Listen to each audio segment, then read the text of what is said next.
1820 census, what was the population of the area comprising current boundaries of Lowndes? 0. Lowndes was formed in 1825 but was very large. Troopville was the only county seat of significance in early Lowndes. During the Troopville era, Lowndes County was divided mainly in the 1850s into portions of 10 other counties.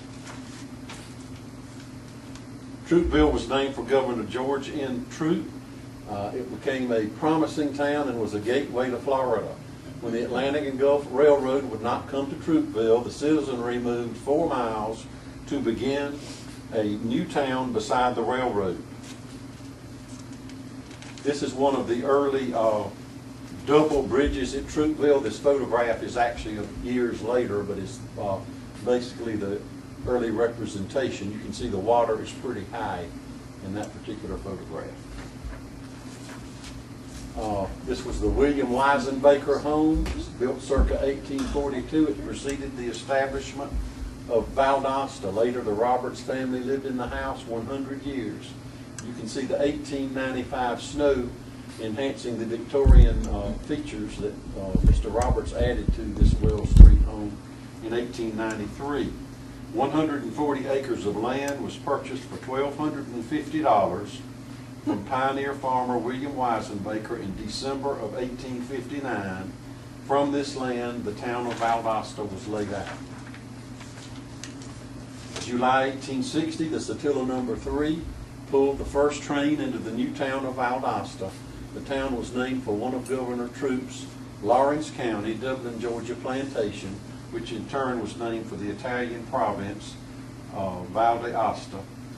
In the book Pines and Pioneers, Jane Twitty Shelton writes, in the Georgia of 1859, location on a rail line was vital to the progress of a town, and Lowndes Countyans were determined to benefit from the trade that a railroad would bring.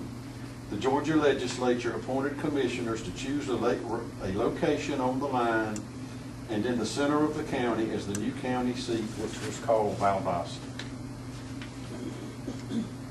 1860 census, the 8th census of the U.S. recorded a population of 5,200 people in Lowndes County, and 166 of these lived in Valdosta.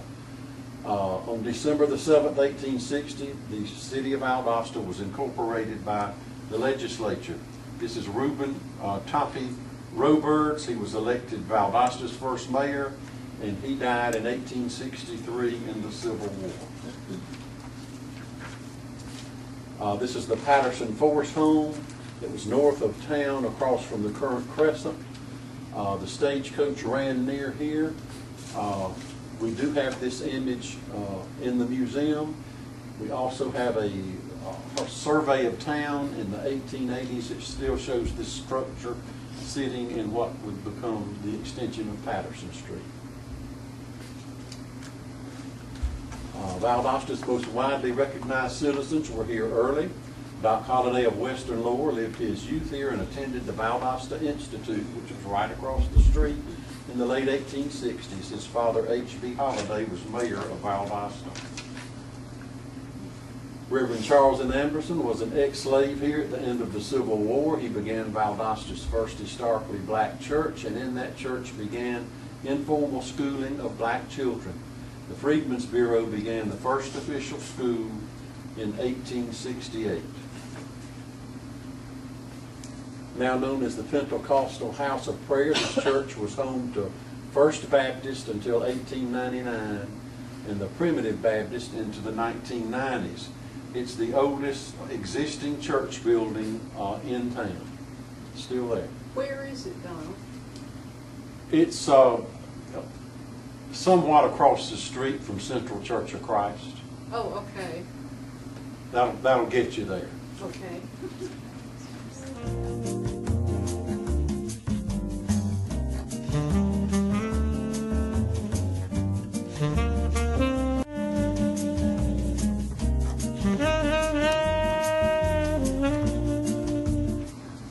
Okay, in 1870, the 9th census of the U.S. reported Valdosta's population at 1,200, representing a 622% increase from the, what was it, the 199? 122. It was something in 1860.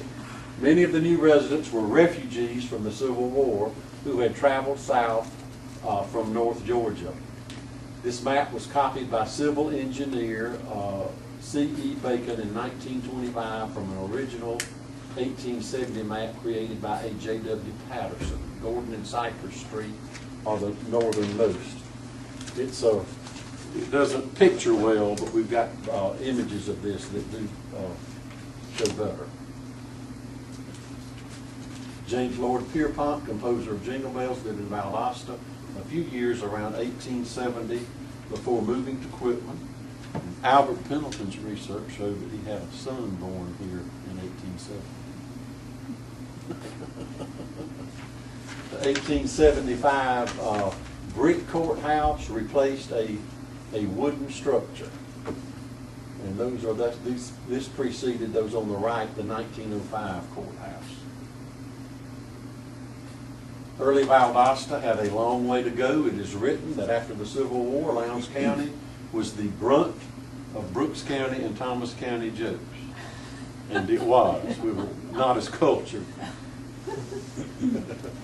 This is the listings of businesses and professionals in the Volume 1 of 1876, done in conjunction with the Centennial of the Nation Directory of Businesses in Georgia. And in 1876, look at the total of businesses and professionals in the towns. Thomasville, 122, all the way down to Valdosta with, how many does that say? 31. That's why they said Valdosta had a long way to go. Determined leadership began taking charge. 1880, the 10th census recorded a population of 1,500 in Valdosta. During this decade, a charter for municipal waterworks was issued. The Merchants Bank was formed in 1888, the first bank in southwest Georgia. It would eventually become Bank of America. And that building was long demolished. The Florence Hotel served its era. Wood struck construction downtown, gave chance to a fire burning down a whole block. In 1884, a city ordinance required construction of brick and mortar. Panoramic view, and over here on the right you can see the one rail line coming in with the smokestack. That was it was a challenge to close, being out on the clothesline. And that's why they said in some towns, such as Quitman and Monticello, that the rail line was either put like a mile from town, and in Monticello they put it like 5 miles from town, so they didn't want all the smoke. Valdosta was an early beneficiary of the growing lumber and naval stores industry. Also, its strategic location on the borders of the cotton culture and the range made it a shipping and trading center for both. The spirit of development began to take hold of the people in 1887. Community improvements began, new roads and bridges were built. By 1890, a new rail line was here, and the first factories were erected and others projected. In 1888, Reamer Y. Lane applied for the charter that would establish the Merchants Bank of Valdosta, the first nationally chartered bank in southwest Georgia. He had conducted private banking for some time. Banking helped spur economic development in the city. You can see all of them holding the Sea Island cotton in their hands. In 1889, the Georgia Southern and Florida Railroad arrived from Macon. Valdosta leaders had specifically purposed to get this route into Florida. It was the city's second rail line, providing a critical north-south connection.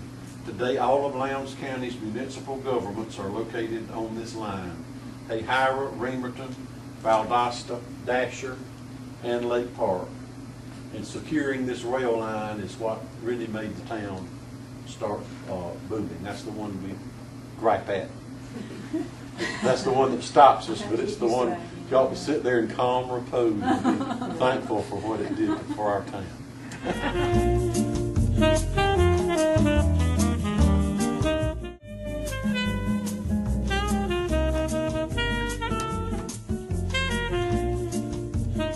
1890, the 11th census recorded a population of 2,800 in Valdosta, an 88% increase over 1880. The National Depression of 1893 was hardly noticed in Valdosta. The town experienced a building boom and phenomenal growth beginning in the 1890s and lasting nearly 3 decades. In 1895, Valdosta City Council authorized the erection of Southern Bell telephone and telegraph poles and wiring. And Miss Pendleton's ancestors were in the first phone book in 1896, I think, something like that. Yeah. So, You didn't answering the phone. 1891 slogans appear. The town began to use promotional slogans. One of the earliest found is Gem City of the Wiregrass. This is the 100 block of North Patterson looking south during the 1890s. And let this, I can find this thing. Here's Benny's Alley. And this postcard and the next one. Patterson Street looking north in the 1890s, and there's Benny's Alley down there. This is Hill Avenue intersecting with a form of lamp. But it's like we shared the other day.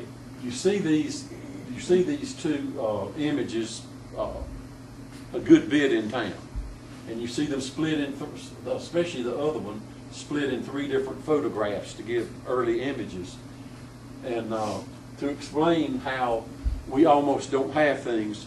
In our archives here is 1 each of these postcards that survived. And so what seems so easy and common to us, there's so much that we just show all the time that one person saved it. And so just every once in a while we like to remind people that we seem to be looking at something common, but we only have it because one was preserved. Tom, do you know what those shop fronts are? I can see the one that says Griffin Staten on the right. The next one that has that little logo above the glass door, that's the one I'm painting right now, but I can't read on my photograph what that says. We can let the guys call this up on the computer upstairs and blow it up. And then Emily might know. Emily has studied these downtown addresses so much that she might actually know. That would be Patterson, just before Hill. This building is where City Market is. Okay. It's not all of it.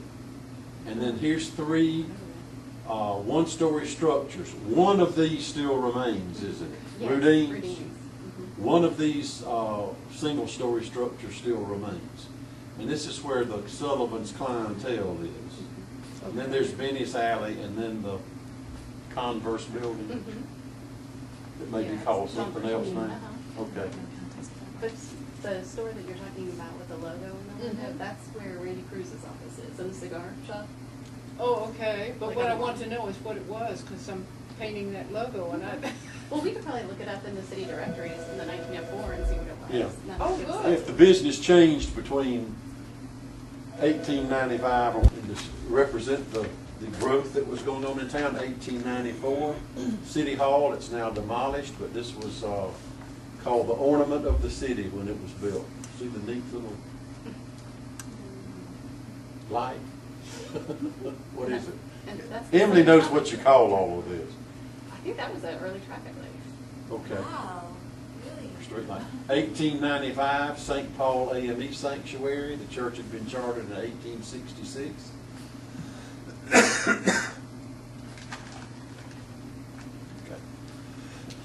1896, Valdosta's first telephone directory. 1896 and 1904, because of a fire, First Methodist Sanctuary. This church had been chartered in 1844 in Troopville. And in the distance, you can see homes that no longer exist also.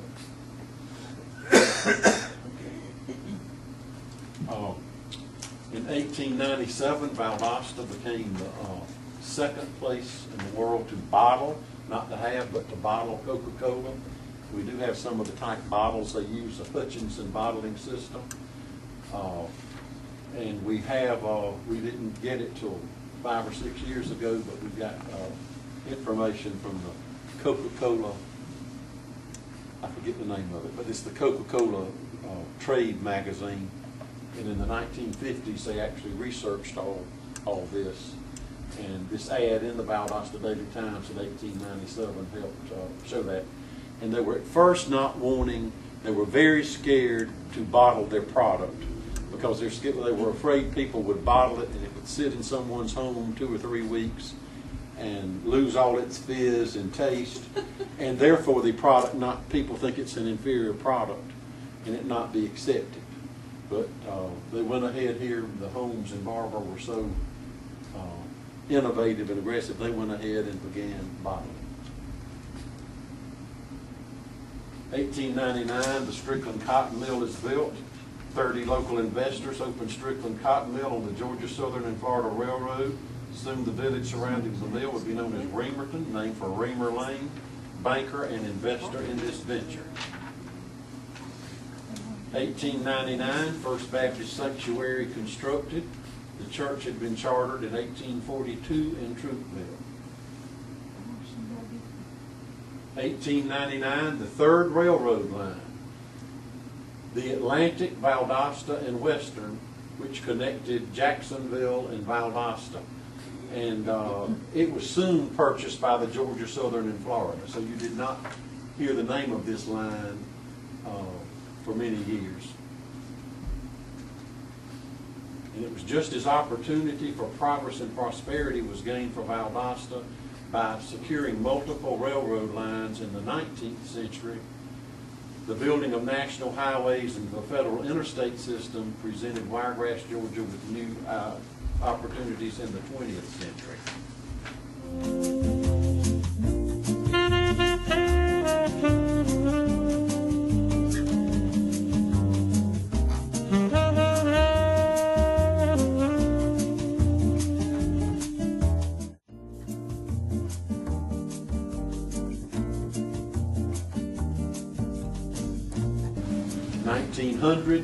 The 12th census of the U.S. recorded a population of 5,600 in Valdosta, a 97% increase over 1890. Valdosta hosted state fairs in 1899 and 1900, the first ever below Macon, putting the community on the map. These structures were out between where First Christian Church is and Park Avenue Methodist is on Patterson Street, the fairgrounds. Okay. Oh, out in the country. Yes, that's right. Although this picture's a little later, in 1900, the Converse building at Wright was completed. And here, this is Benny's Alley, to give you your perspective. 1900, the street railway system began operations.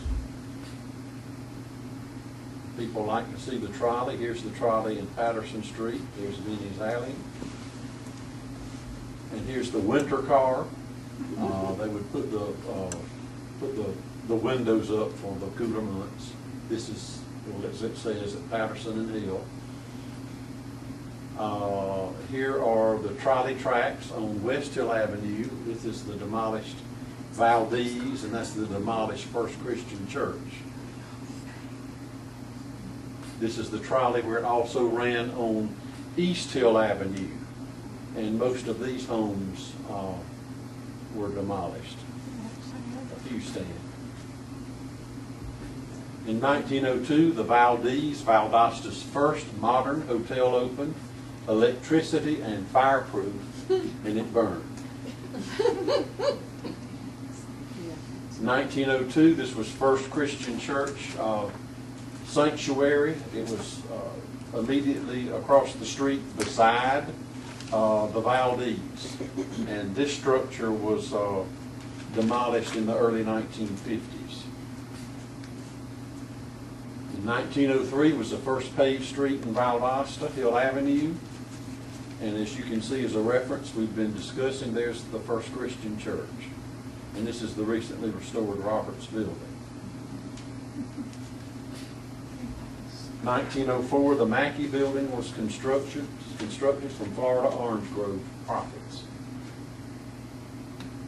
In 1904, the Toon Street Modern Fire Station was constructed. Horses were still in use at the time. And there was the Firehouse Dog's tombstone right there. Buster. I think that's right. In 1904 is Valdosta's first city directory, which we're so thankful doing research that these exist. In 1905, the Lowndes County Courthouse opened. The first plans were a Victorian-style courthouse, and they decided they wanted to show that they were moving forward, and those plans were scrapped, and they chose this in the Beaux Arts style. Is that right? 1905, the 1905 Valdosta High School opened, replacing the Valdosta Institute, which served as the first Valdosta High School. The last use of this school was as it became a grammar school, Central Grammar, and it was in the contiguous block of First Baptist. And here you can see the unpaved early Central Avenue and First Baptist spire and the courthouse cupola in the background. But both of these were demolished. In 1907, the First Presbyterian Church sanctuary was constructed. Their church had been chartered in 1864. Their earlier sanctuary had been on Hill Avenue. In 1907, railroad depots completed. Talk about competition, but the Atlantic coastline from Savannah and then the Georgia Southern and Florida from Macon both opened new train depots. And both of these were demolished. 1907, Lee Street Baptist occupied the Opera House and soon built a sanctuary. And this was the beginning of the post office, now City Hall, the construction. So see, there was a lot of construction and rail lines coming in. 1908, Georgia and Florida Railroad, Augusta to Valdosta, and then Madison, Florida. Then acquired the Valdosta Southern Tracks from Valdosta to Madison. And over that railroad, since it just connected small towns, it never was a greatly used rail line. It served its purpose, and it served one very good purpose. Over 30 years later, the existence and location of this rail line would help the community in securing the landing of Moody Field. You can see it headed from here to Ray City and all, and so it passed by Moody. In 1908, Valdosta had a blue book, a social register, that we have a copy of, and the Times reported that it was a listing of Valdosta's who's who.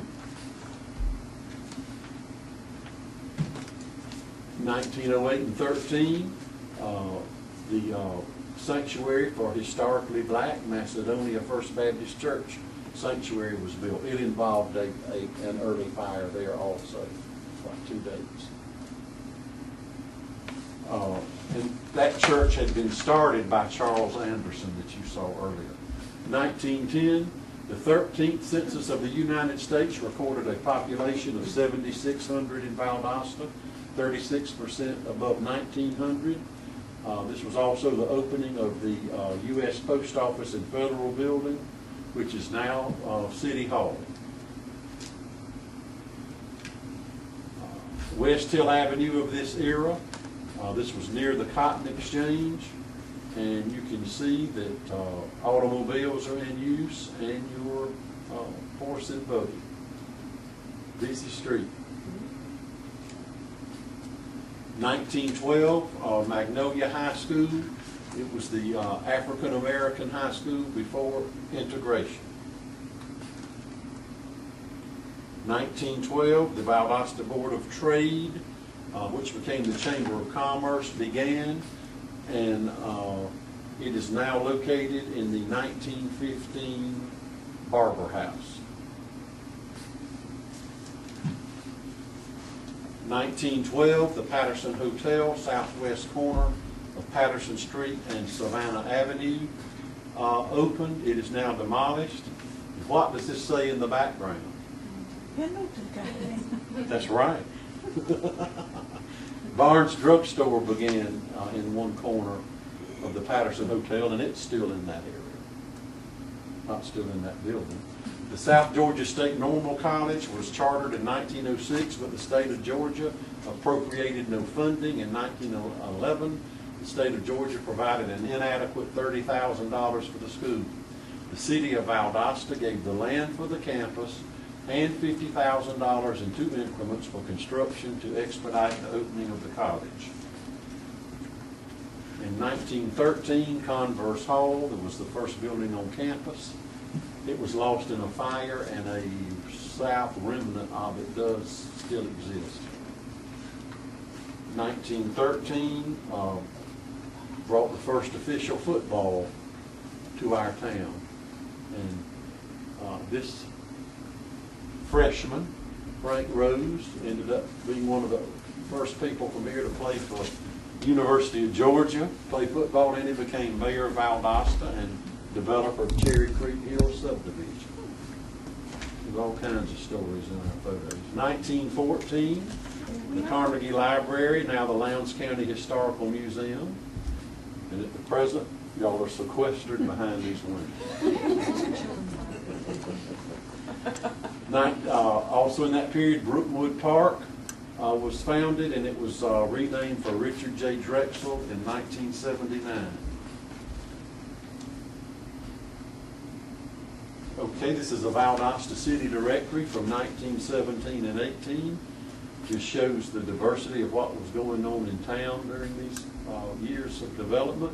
This listing shows 1 female physician and 4 African-American physicians here in 1917 and 18. She ended up becoming a medical missionary to China, and said she was the first female doctor in public health in China. 1917, West Hall is built, the second building, and it's named for in honor of Valdostan U.S. Senator William S. West. The college girls in uniforms made use of the trolley to carry them downtown, and you can see immediately across from the college had been used as farm and field. This is downtown of that era. It looks like before the Depression, and people had some money in their pockets and they were ready to spend it. Busy downtown. For your reference, right here is Benny's Alley, and we don't know what they were doing. It looks like whatever company did this postcard put a mountain range in the back. Does that look like Anchorage having mountains in the background?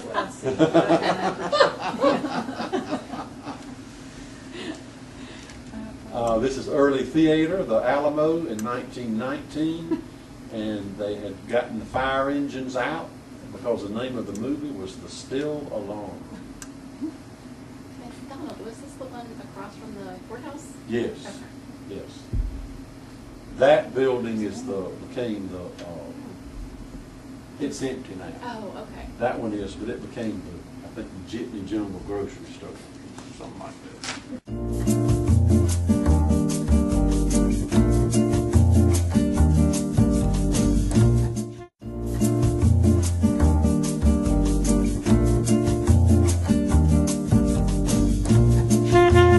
1920, the 14th census of the U.S. population recorded 10,700 in Valdosta, a 40% increase over 1910. A reflection of the city's changing culture, the first synagogue, Temple Israel, was built in Valdosta. The founding families were immigrant Lithuanian Jews escaping Russian oppression. They had formed their congregation in 1908, synagogue in 1920. 1921, First Antioch Missionary Baptist Church sanctuary on North Oak Street was constructed. This church had been organized in 1868.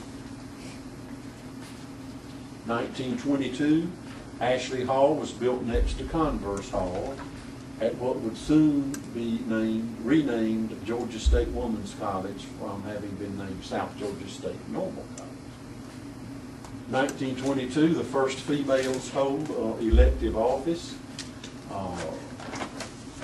Ms. Peoples and Mrs. Tillman on the Valdosta Board of Education. 1922, the Valdosta High School was constructed on William Street. Construction planning had been delayed due to World War I. 1925, the Daniel Ashley Hotel was constructed.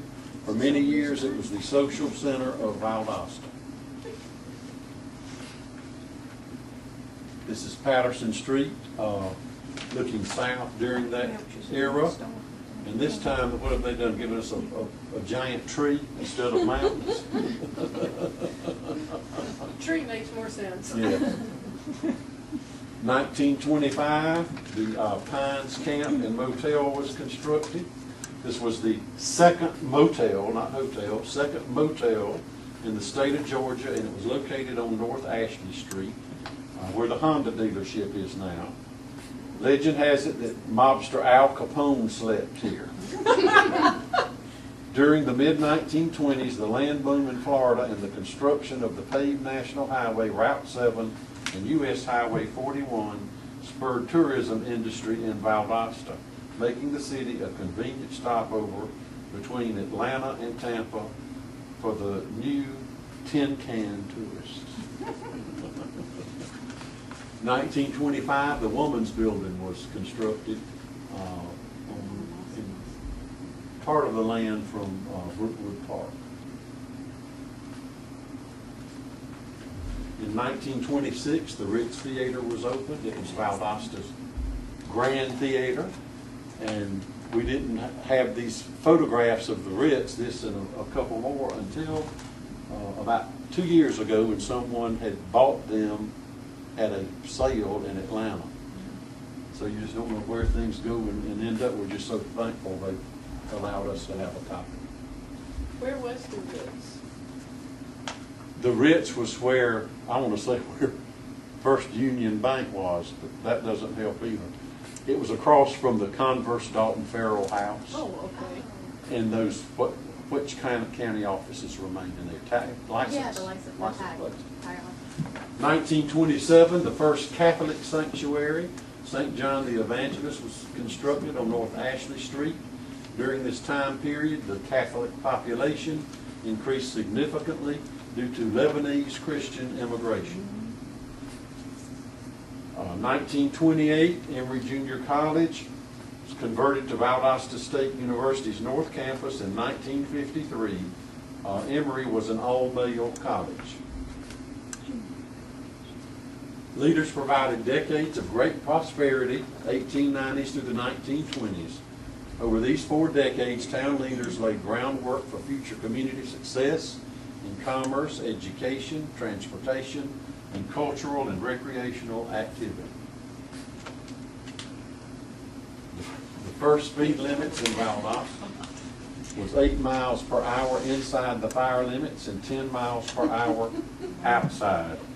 As you see from our previous slides, our community leaders provided decades of prosperity. The next several slides provide a sampling of Patterson Street homes built in the early 1900s. During this time, Valdosta was reported by Forbes magazine as having the highest per capita income of a city its size in the nation. This is of course, the Crescent, the W.S. West home. Catty-cornered to it was the Briggs Oliver home of the famous golfing Olivers. It is demolished.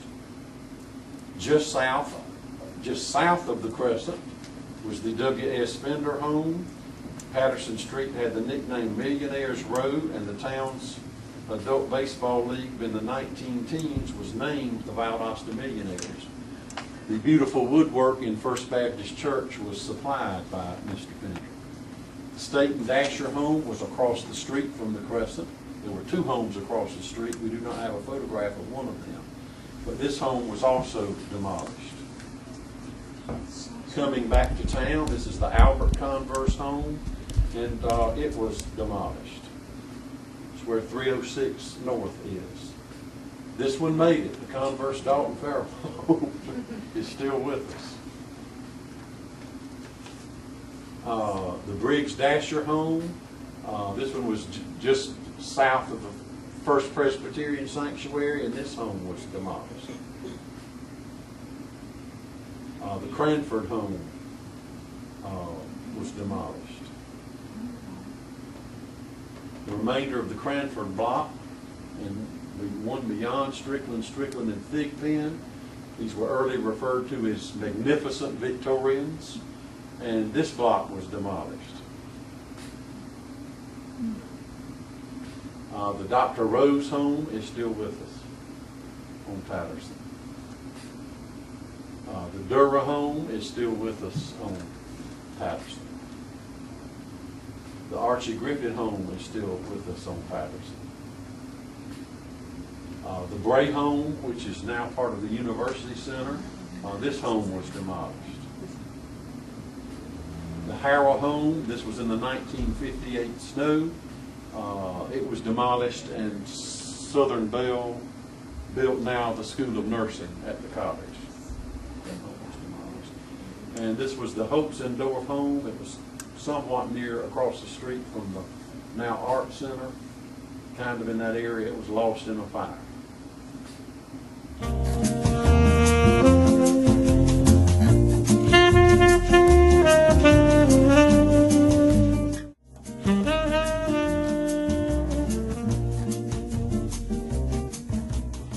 And compared to the growth and prosperity of the previous 4 decades, the 1930s were economically and developmentally stagnant. And as you can see, there was only a 25% increase in population with the 1930 census. And I found it was interesting in my research that the use of bartering was common in Valdosta since people didn't really have access to cash.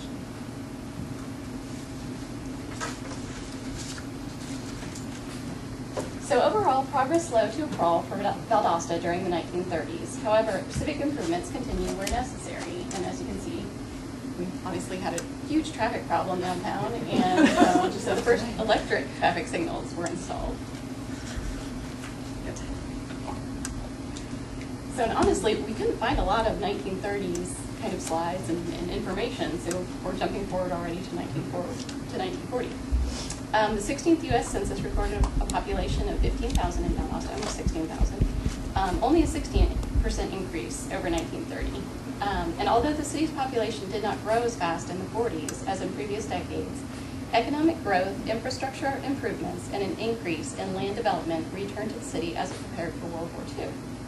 And this photo shows the 500 acres that Valdosta purchased on the Madison Highway for the construction of the airport.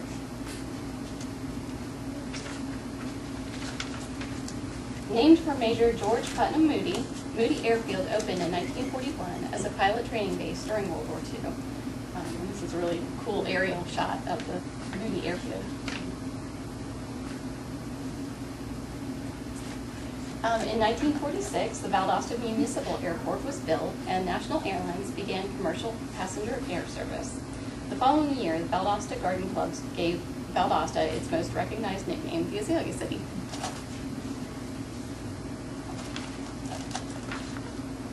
In 1950, the U.S. Census recorded a population of 20,000 in Valdosta, a 29% increase over 1940. The Georgia State Women's College went co-ed this year and became Valdosta State College. The original charter of the college did not prevent boys from attending. However, because the shortage of both funding and teachers in Valdosta, college leaders decided to have a women-only school in the beginning. The 1950s were a time of prosperity and development for Valdosta. The city expanded its boundaries, allowing vacant land to be subdivided and developed. The 50s were also the beginnings of urban renewal, which would redevelop and change many downtown properties.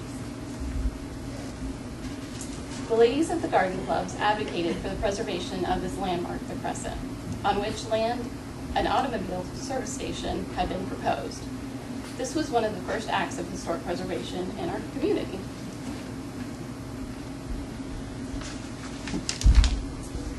Also, another important kind of milestone in the city's history is in 1951, the city adopted our first zoning ordinance.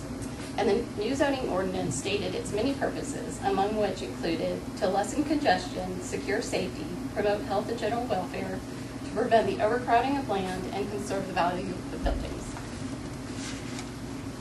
Valdosta's first regional hospital, Pineview General, opened with a 100-bed capacity in 1955.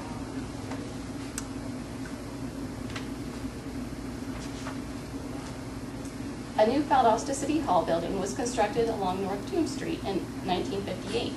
This building is currently used as Valdosta Police Department today. The original City Hall, which is in the lower right-hand corner, built in 1895 downtown, was unfortunately torn down in 1959. Brookwood Plaza, Valdosta's first suburban shopping center, opened in the late 1950s. Its proximity to Valdosta State College, Valdosta High School, and many residences of North Patterson and Brookwood North neighborhoods made this location for the shopping center ideal.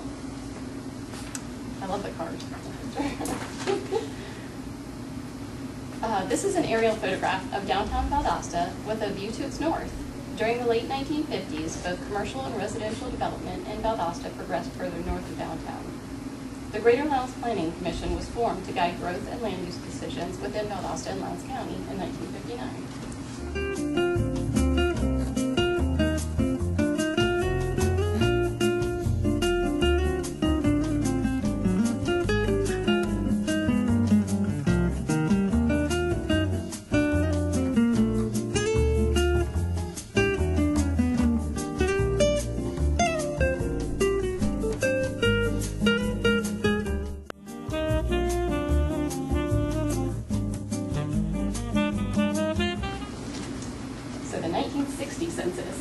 Recorded a population of 30,652 in Valdosta, a 53% increase over 1950. This year, Interstate 75 was built in Valdosta, or excuse me, 1961. And actually, this census recorded the largest increase in Valdosta's population since 1900.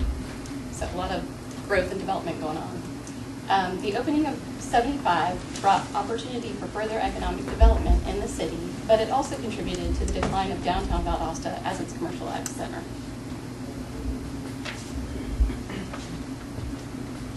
In 1962, a groundbreaking took place for the Valdosta Area Vocational Technical School, now Wiregrass Georgia Technical College. Melvin E. Thompson, Georgia governor in Valdosta, was one of the early proponents of a technical college here. The Five Point Shopping Center was opened in 1967 at the convergence of North Patterson, Ashley, and Oak Streets. This shopping center catered to the residents of new subdivisions being built on the northern and western ends of town, such as Windsor Park, Wood Valley, and Northwood.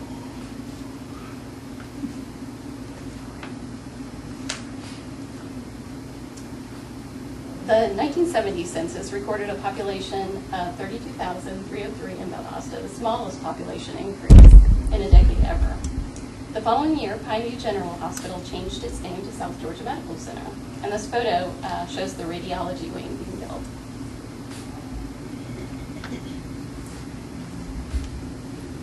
Unfortunately, from the late 1950s through the 70s, the effects of urban renewal destroyed many historic buildings and brought about road widening projects, changing Valdosta's built environment forever.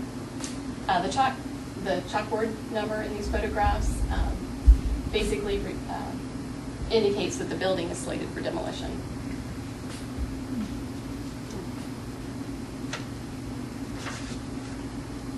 Elizabeth Betty Bechtel is a retired biology professor from Valdosta State University. In 1974, Ruth Council was elected as the second woman and first African-American woman to Valdosta City Council. Joanne Hartman and Deidre White are the third and fourth, respectively, women council members. So the original high school building, built downtown in 1905, was demolished in 1974. The second school building, built in 1922 near Drexel Park, was destroyed by fire in 1977.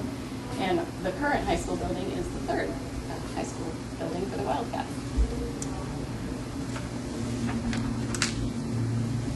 In In 1975, the Valdosta Municipal Airport opened expanded facilities, and Southern Airlines began service there. The former Valdosta Carnegie Library underwent a historic rehabilitation before becoming the new home of the Lowndes County Historical Society.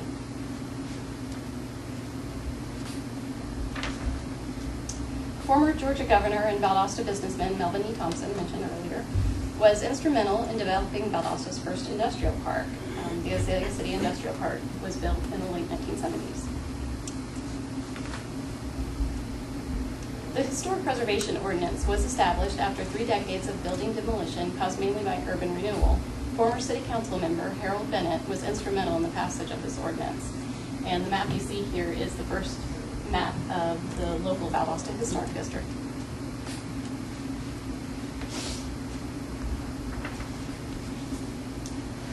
So the Winners Grove Classic just took place last night, as we all know. In 1981, actually that epic football game was given its nickname, the Winners Grove Classic. So this is a cute little bumper sticker that was created in 1981. The overpass, the James Beck overpass here, completed on South Patterson Street. It allowed automobile traffic to be unimpeded by the railroads. And the overpass also causes the unfortunate demolition of several historic buildings on South Patterson and Ashley Streets, including the Atlantic Coastline Railroad Depot that we saw earlier. The overpass is named for Valdosta's mayor from 1966 to 70 and 1972 to 1974. So just as Brookwood Plaza and Five Point Shopping Center effectively wiped out retail businesses from downtown during the 1950s, 60s, and 70s, the new Valdosta Mall, which this is an aerial shot of the mall, led to the decline and closure of these mid-century shopping plazas. And I can't get over the fact that there's nothing around the mall back then. This is the third building that has served as Valdosta's City Hall. The city purchased the 1910 Italian Renaissance Revival building from the federal government in 1970 after a new post office and federal building was constructed on North Ashley Street in 1968.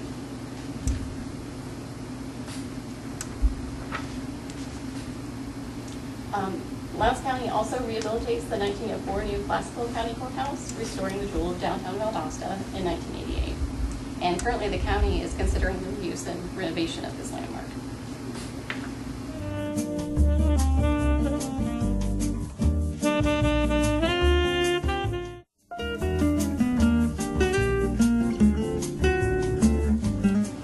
So 1990, the 21st U.S. Census recorded a population of 40,135 in Valdosta, a 17% increase over 1970, or excuse me, that should read 1980.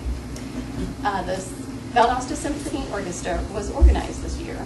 The 1990s represented a decade of cultural growth for Valdosta. Not only did we get the Valdosta Symphony Orchestra, but also Theater Guild Valdosta and the Annette Howell Turner Center of the Arts. So the Georgia Planning Act of 1989 caused the first county-wide comprehensive plan to be written. It was adopted by all municipal governments in Lowndes County in 1992. The South Georgia Regional Development Center, now known as the Southern Georgia Regional Commission, drafted this comprehensive plan. In 1993, Valdosta State College became Valdosta State University. During the 90s, the university embarked on a building campaign which revitalized the old Brookwood Plaza into the University Center. And various buildings along North Patterson Street were also revitalized thanks to VSU.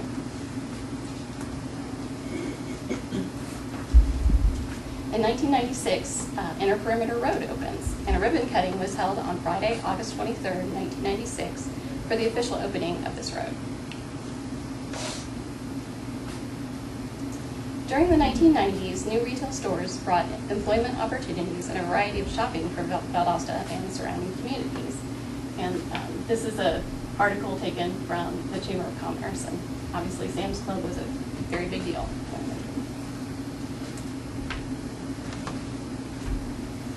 In 1998, the Valdosta Regional Airport became known.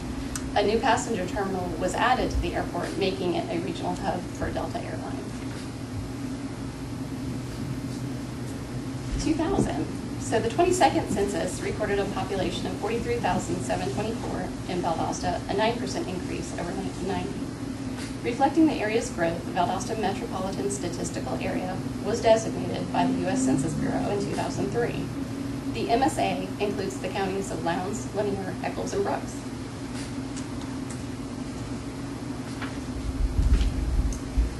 To effectively manage growth and development in the 21st century, the city implements two important planning tools. On the left is the City of Valdosta Land Development Regulations, which was adopted in 2008.